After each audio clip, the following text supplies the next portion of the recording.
All right, let's tackle a really fascinating challenge in AI today. How do you actually teach an AI to do something complex, something with a bunch of steps? It's way more complicated than you might think. And the answer shows us two totally different but equally clever ways to get the job done. Let's get into it. So picture this. You've got a brand new bookshelf in a flat pack box, and you have a robot helper. How do you get that robot to build the thing? Do you give it a super detailed step-by-step instruction manual? You know, the kind with no words, just confusing pictures? Or do you just show it the photo on the box and say, go on, make it look like that? And that's really the heart of what we're talking about. On one side, you have the fixed recipe approach. It's all about following a strict, unchangeable set of instructions. But on the other side, you have the flexible goal approach. This is more like being a manager who tells an employee what the end result should be and then trusts them to figure out how to get there. So first up, let's talk about our recipe follower. In the AI world, this is called multi-stage policy learning.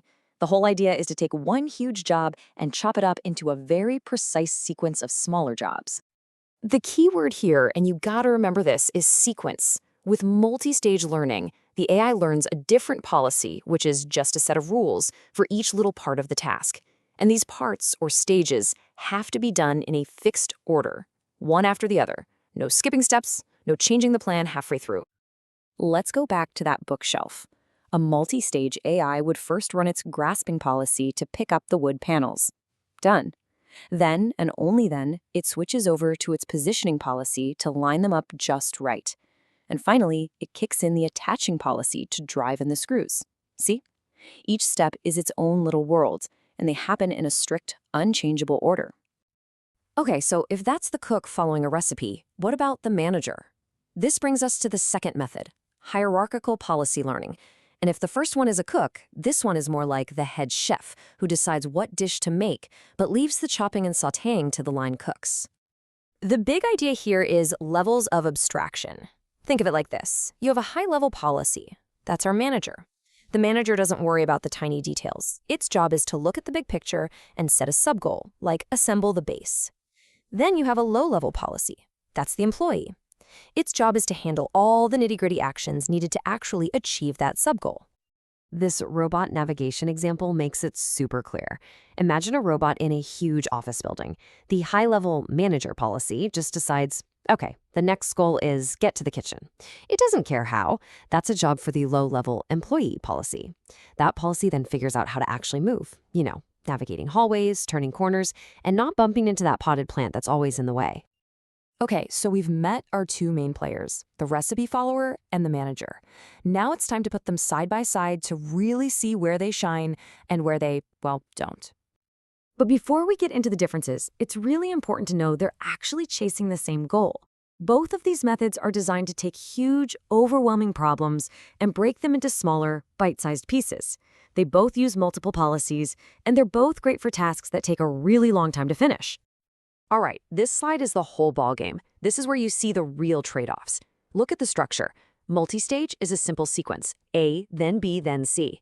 Hierarchical is nested with a boss and a worker. That structure directly affects flexibility. The recipe is rigid. It's a fixed order, no exceptions. The manager, on the other hand, can dynamically pick the next best sub-goal. And this leads to the biggest difference, reusability. With the manager, those low-level skills like avoid obstacle can be reused for tons of different tasks. But with the recipe, each step is so specific, you can't really use it for anything else. So to boil it all down, the multi-stage approach is like walking down a clearly marked path. There's only one way to go. You can't turn left or right. Step 1 always leads to step 2, which always leads to step 3. Every single time. And then you have the hierarchical approach. It's totally different. This is like having a map and a destination. The manager just picks the next landmark to aim for, but the employee can choose the best route to get there.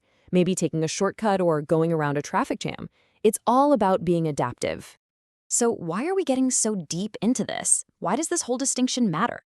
Well, because choosing between a recipe and a manager has huge consequences for the kinds of AI we can actually build. And here's the key takeaway. Neither of these is better. They're just different tools for different jobs. The rigid, predictable nature of the multi-stage recipe is absolutely perfect for something like a factory assembly line, where you need every step to happen in the exact same order. But the hierarchical manager is a rock star in messy, unpredictable environments. Think robot navigation or playing a complex video game, where being able to adapt is everything. So as we look to the future, the real question we have to ask ourselves isn't which method is going to win. It's when does our AI need to be a cook, following a recipe to the letter, and when does it need to be a creative chef, improvising and inventing a new solution based on a high-level goal? The answer to that is what's going to define the next generation of truly intelligent machines.